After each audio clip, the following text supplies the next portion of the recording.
I have some exciting channel news to share with you, so stay tuned.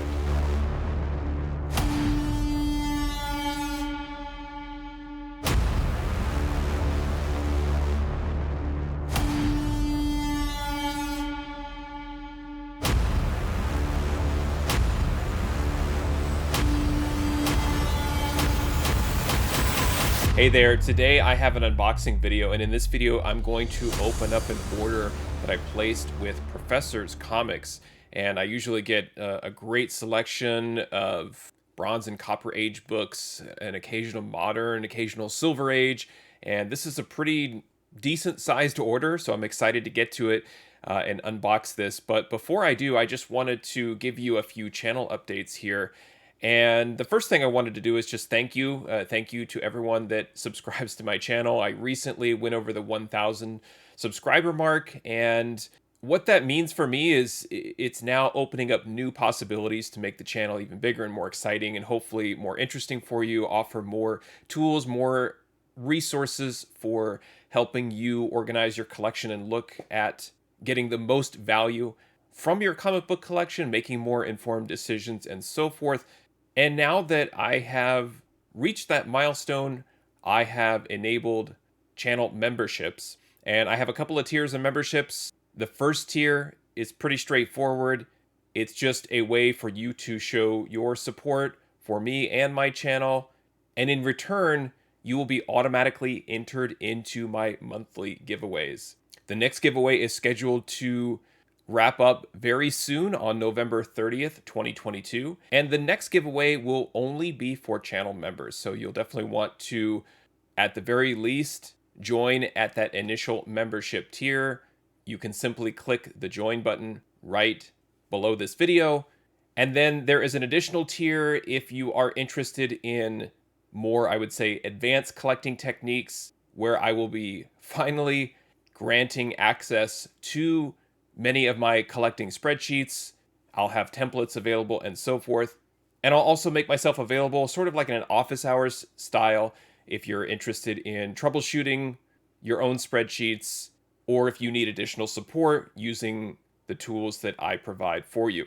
And if those sorts of things aren't of interest to you, but you do want to show your support for the channel and also support for what I do on Instagram in terms of providing you with suggested value picks, it would be much appreciated if you opted to become a channel member. So I have lots of exciting things in store. I'll be releasing channel member only videos in the near future and have other live stream events where we'll be looking at upcoming auctions from different platforms and discussing the items and trying to find which auction items potentially are overlooked or undervalued and so forth. So much more analytical and in-depth for the channel member experience, as opposed to these types of videos that I've been putting out regularly. And I just wanted to take a moment again to thank you all for subscribing. Thank you to my future channel members.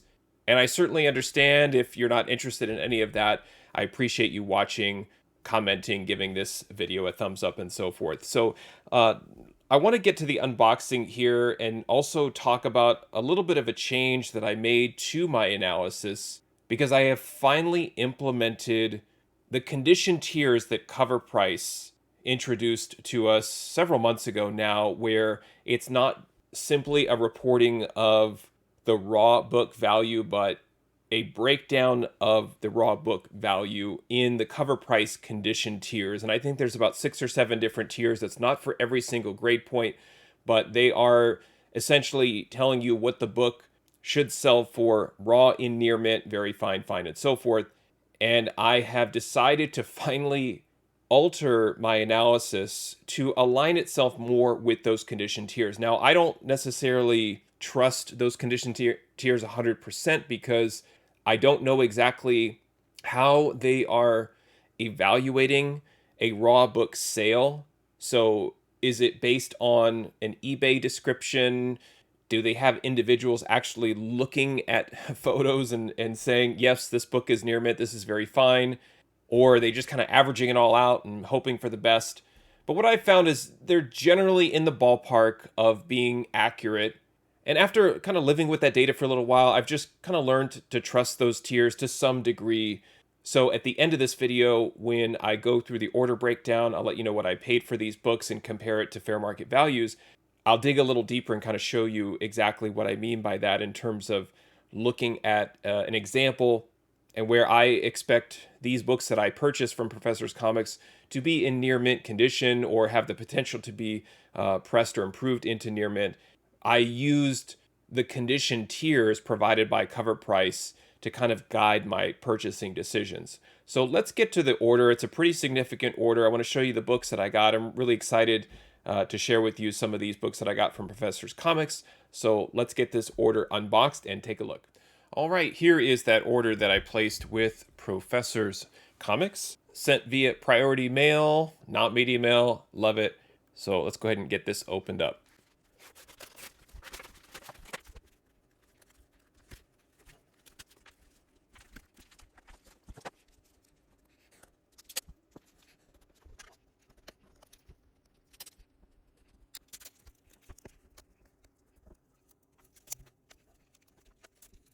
All right, I'm in. I say it every time. The Scotch tape, just stop it. Really, just stop.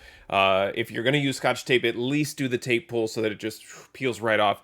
I am literally digging into the plastic bag with my nails.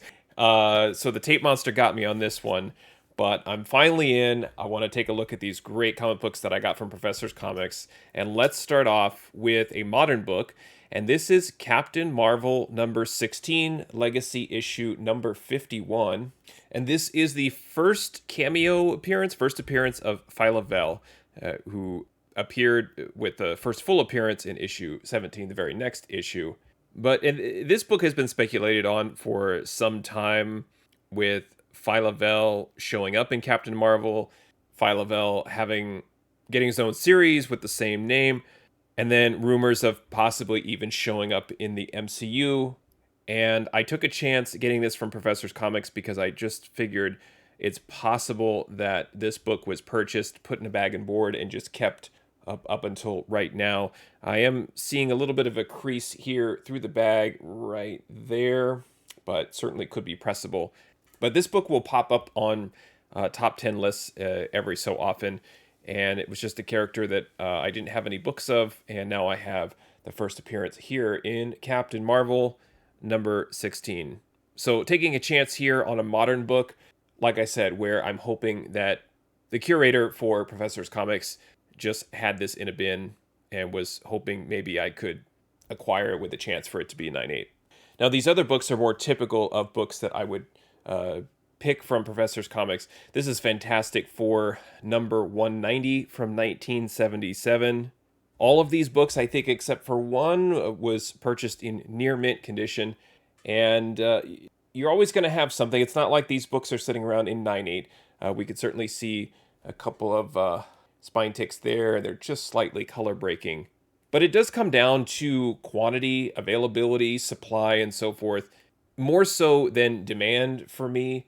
And there are a lot of sellers online through various platforms that certainly have the supply, but maybe not the condition. And that's always kind of the question is, and I think it's an age-old question amongst comic book collectors, is it more important to acquire the book in any grade or only high grade? And I saw this debate even this morning in my social media, where many collectors were kind of...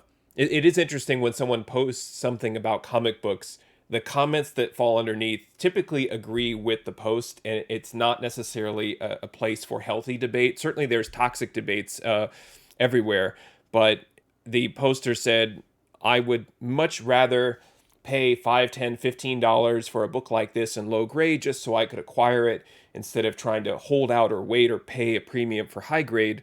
And I think that's fine if you're just looking at comic books as a pure entertainment hobby where you're not really interested at all in the monetary value. But even so, I'm not going to pay $50 for a movie ticket when I know I can go right down the street and pay $15 for the same movie ticket. Even though it's pure entertainment, I'm not necessarily getting a return in my investment, or I'm not necessarily being able to take my experience of the movie or of any product and necessarily flip it or or get some appreciation on the asset that I'm acquiring if it's just pure entertainment.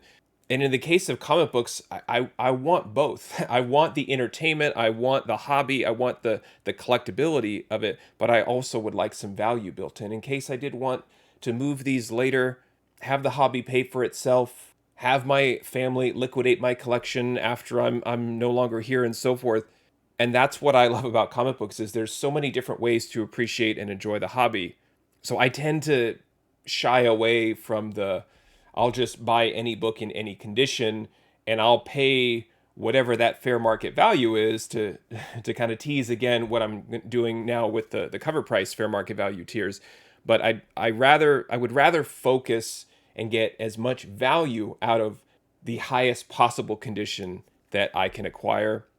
And I do feel like books from Professor's Comics fits that bill. You get great nostalgia, great entertainment, but also great collectability and investment as well.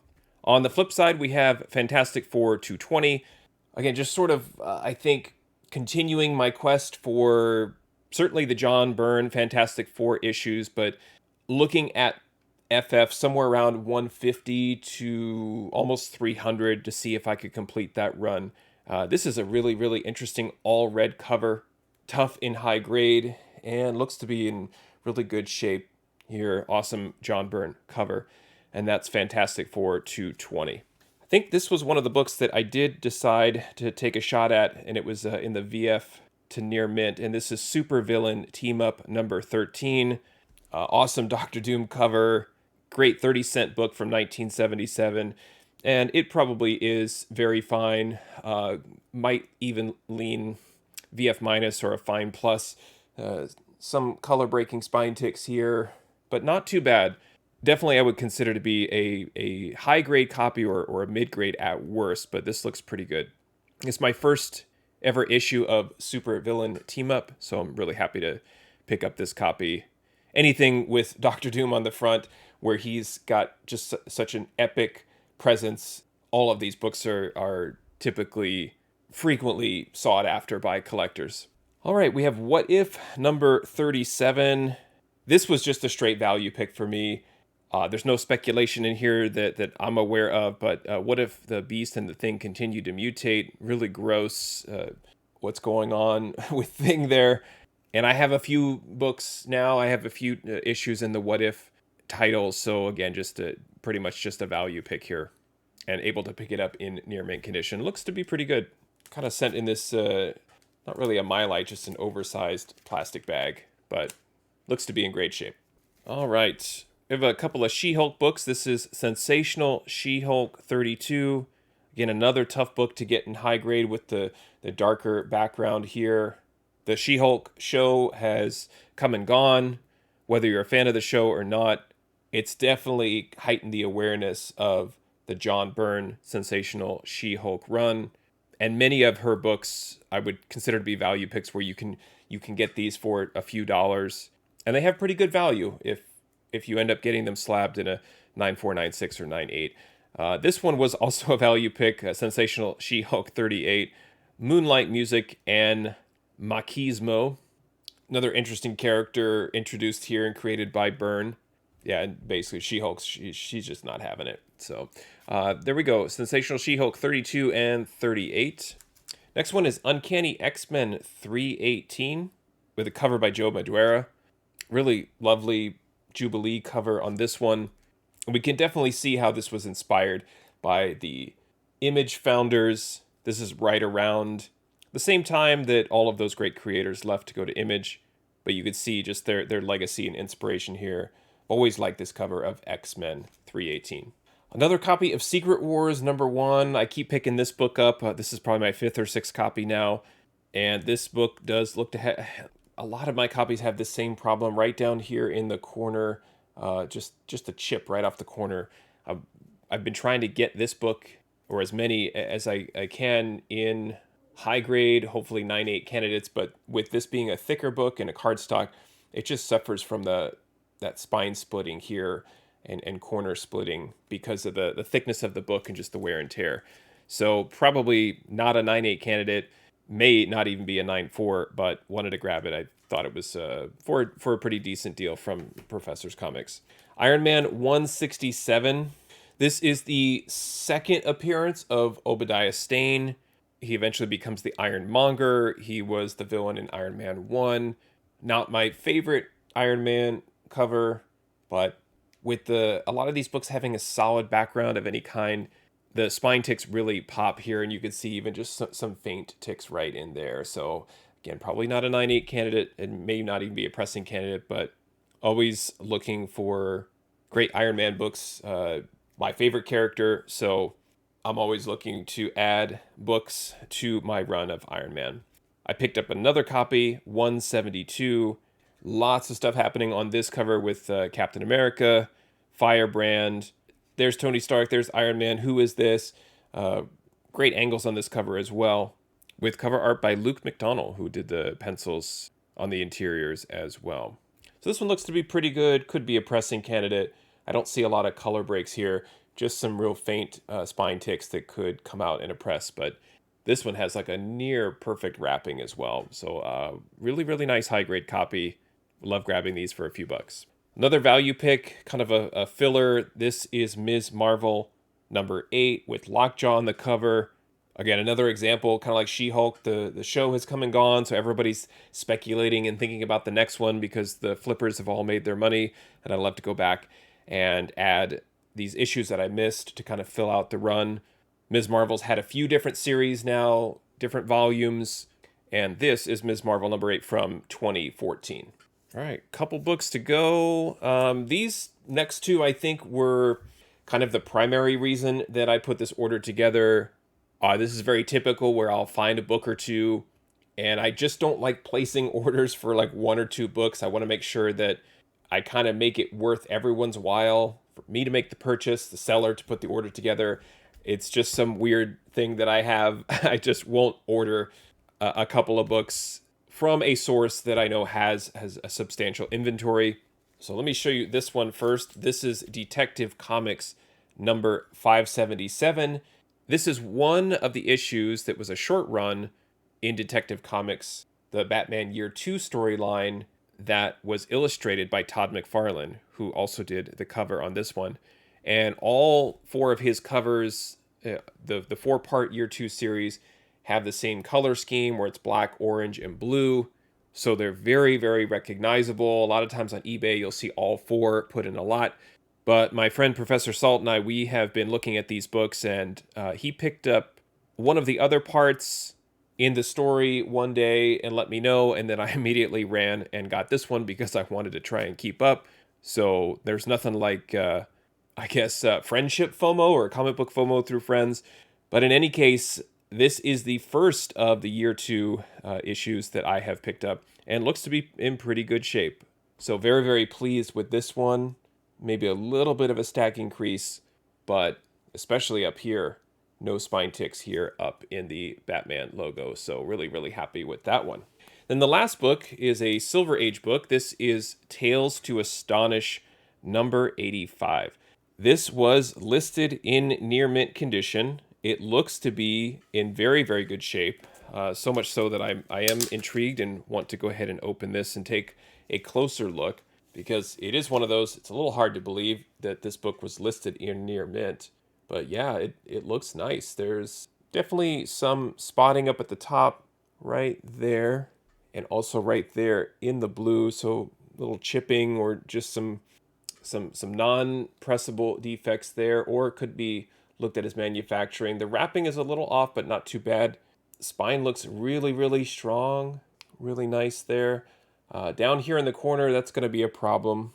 I can't even pull this back, maybe just slightly, but it's soft beyond, I think, what would be allowable for a 9.8.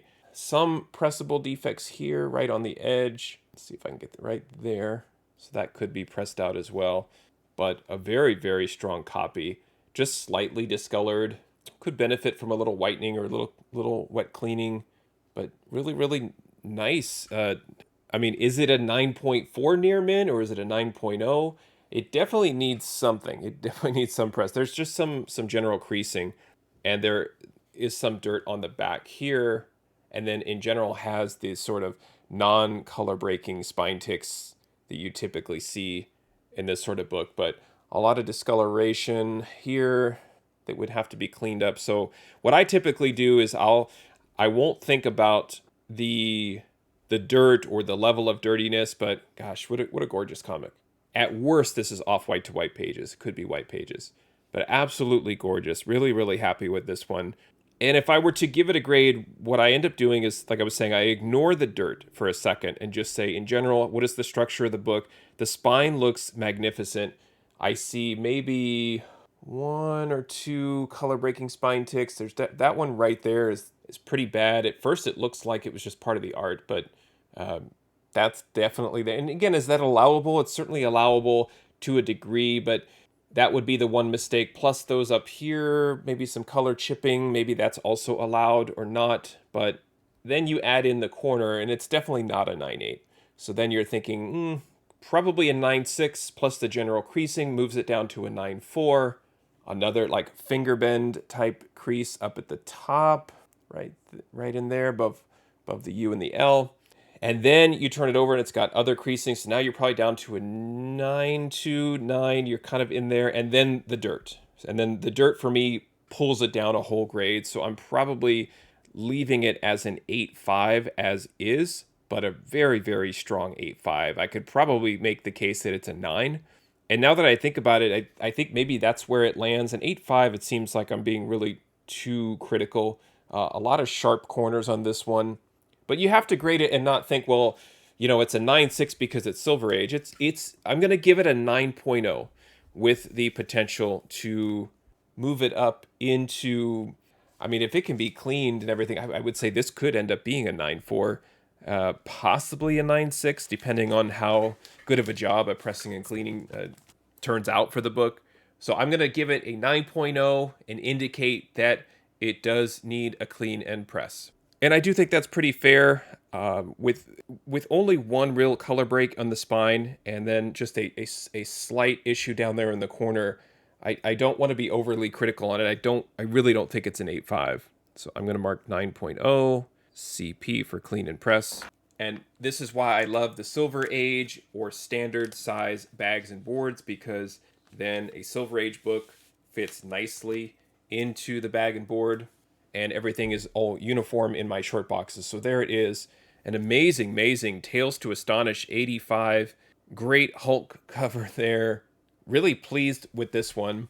And I think this has a real shot to be cleaned up and maybe graded as a 9.4. So really, really happy with that. I would love to have this book graded in a 9.4. So let me show you what I paid for these books and compare the cost of each book to the fair market value, but this time I'm going to be comparing it to the fair market value as reported by Cover Price in the appropriate condition tier. All right, here is that order that I placed with Professor's Comics back on October 22nd, 2022. I was invoiced for $234.75. I did pay $22 in shipping. If you can't unlock free shipping or the seller doesn't offer free shipping from Atomic Avenue, their shipping tables are really wild. They put the price right on the front, and it was roughly $11 to send this book to me in a legal flat rate envelope. So they end up making an extra $10 off of shipping. I don't want to start complaining about shipping prices and things like that. It is what it is. I allow myself to buy from this seller and pay for shipping because I do think that Professor's Comics is a good resource for books like the ones that were in this order. So what I do is I take that $22 and distribute it across all of these books so that I can track my true cost to acquire each book individually. And if I add everything up in here in column Z and my math is correct, then I've got a matching value of $234.75 that matches the invoice. So what updates have I made? So in column U, I have the Cover Price fair market value. Now, this is what I've decided to do. If possible, if there is a fair market value for this book in near mint condition, then I use that value, or I use the highest value of any other condition. Because again, what I'm not sure about is how do they separate a VG from a fine, from a very fine? I don't quite know how they do it, and I don't trust it completely. And because I'm buying high grade books, I feel like in a worst case, I'm giving some of these books an 8 or an 8.5 or something like that. So the highest fair market value, as reported by cover price, or the near mint value, is basically what I go off of. So that's now what I use in terms of fair market value. I'm trying to return one specific value from cover price, whereas they are reporting fair market value as the most common grade. And I understand if you use that as a guide, you can move forward with that when you're just sort of eyeballing a raw book and you're not necessarily trying to grade it as a professional or as an amateur to get it down to that specific point scale grade. You kind of have to ballpark it. And I understand there's a use for it. But for me, I am looking at these books in near mint condition or close to it, VFNM. And one thing I'm noticing in the description here is it looks like even though I was purchasing the book in the near mint category on Atomic Avenue, in the book's description, Professor's Comics added additional grading notes such as near mint minus or VF plus and so forth. So that's the trouble with places like Atomic Avenue, Mile High Comics, or Cover Price, or really anywhere where they're trying to figure out grade, condition, value. A lot of times they just show a range because they want to either give the buyer or the seller the benefit of the doubt, or they don't trust grading skills. I don't know. I'm trying to get more of a precise grade, but I have to balance my precise grading with these general categories. So anyway, the fair market value is now, I feel, more of an accurate representation, and I can walk you through an example. And the example I'm going to use is the big book in the order, and that's Tales to Astonish 85. I chose to purchase that book after shipping for $91.57. According to Cover Price, a near mint copy of that book is reported by Cover Price as having a value of $154. So let me just click over to Cover Price and show you. And this is where it gets a little bit confusing because the last recorded sales value is $16, and they're saying a fine, which is to them a 5.0 to a 6.5. And the most common raw is VG 3.0 to 4.5 at $13. But if we keep scrolling down and look at the breakdown, we can see that near mint, which is 9.0 to 9.4 for cover price, is $154, last sold on September 12th, 2022. So if we go back to my numbers and we see, oh, I paid $91 for this. If I'm using the most common grade, $13, very good or fine, or even very fine, $44, I overpaid. But the seller, Professor's Comics, had listed this book as a near mint minus with that additional note here in the description right there, even though the last NM is the category on Atomic, and then that's the actual additional note. Not every seller has those notes, but anyway, they were saying I bought a near mint minus, and even in that case, I got a pretty good deal. Cover Price is reporting $154, so there it is now in my spreadsheet, accurately representing that sort of tiered fair market value. So that's what I'm using going forward. So at a $91.57 purchase price, comparing that, I added $62.43 of value from a raw book perspective. Overall, a nice $61.25 value add. And essentially what that means is if I were to turn around and try and sell all of these books raw after I had accurately graded each one, and if I'd indicated they were all around near mint, then I should stand to gain a little over $60 for those books in raw condition.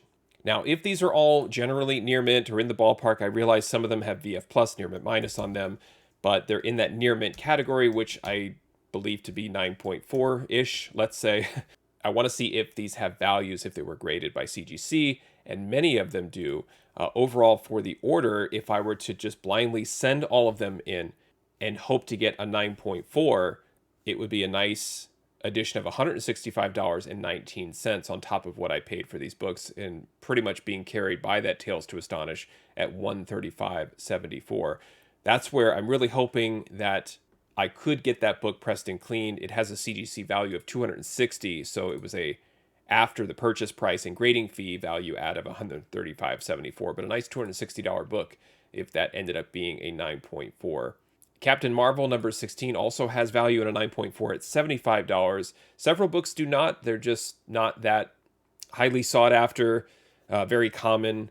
Books from the 80s, the Fantastic Four, Iron Man books do not have any value in a 9.4. Neither do the sensational She-Hulk books. So I wouldn't be sending those in if those were only graded out by me as a 9.4. The Supervillain Team Up, $94. I don't know if that one's going to get a 9.4. It does have some structural damage with some spine ticks there, but had that potential to be a 9.4, which is why I purchased it in at least the VF to near mint category, hoping I would get it closer to near mint, but looks to be more of a VF copy. Now, what is the ceiling? What does this order look like if everything was a 9.8? I love doing this. I don't believe every book in this order is a 9.8, but if for some reason there was a chance, and you're telling me there's a chance that it could be a 9.8 with maybe a clean and a press, I'd love to see what the potential for an order like this is like. And if I were to get 9.8s on all 14 books, the potential for this order is $3,420.16.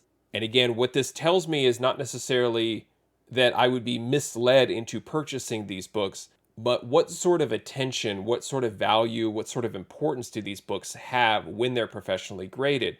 So even in a 9.8, let's say Ms. Marvel number 8, it's $71 in a 9.8, but is it worth my trouble? Is it worth the pressing, the cleaning, the time spent, and so forth to try and get it to a 9.8?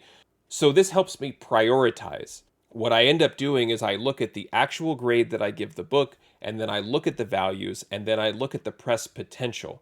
And if the press potential isn't really adding that much value, percentage-wise or margin-wise, then I don't mess with it, or it becomes a lower priority. So Ms. Marvel number 8, it may grade out maybe something like a 9.6, but be a pressing candidate. But because it's only $71 in a 9.8, it will be way down in my priority list of books that I want to get pressed or books that, I want to give additional attention to. However, the Tales to Astonish, obviously in a 9.8, we've got $1,920 of value there. That's a book that I'm going to pay extra attention to. I'm going to scrutinize. I'm probably going to grade myself several times, probably see if I can send it to a professional presser. So it's not necessarily all about the value of the books like in a 9.8, because I do believe the books that I ordered from Professor's Comics are not 9.8s, but it helps me rank the books. And if you're kind of like, you're fingering through your collection and you're looking at books and you're like, I think this book is a 9.8, I'm going to send it in for grading, or I think this book can be pressed. I don't want to spend a lot of time on books that don't have the value, right? And value doesn't always have to be monetary. I understand that. You may just love a book for a cover, you may love a creator, and you may want to give that book that extra attention. But with all of this, with all of the analysis that I'm performing, the goal here is not to get rich off of comic books. The goal is to make as much of an informed decision as possible when you're buying comic books and when you're spending time with them in terms of grading and sorting and reading and pressing and displaying and doing all of these things. I want to make sure that it's worth my while. And there's a lot that factors into value. It could be sentimental value, could be emotional value. You could have reasons of nostalgia for wanting to collect a book or have a book graded or display a book. And all of those things are important to me, but I also do include what the books are worth from a financial perspective. So in the end, I'm able to put all of that information into a formula and have everything spit out accordingly to say, okay, these are books that you can prioritize purchasing, cleaning, pressing, collecting, curating, and so forth. And with the volatility of the market, we all just want to make the most informed decisions possible so that we can maximize the value and enjoyment of the hobby. Thanks for watching, happy collecting, and see you next time.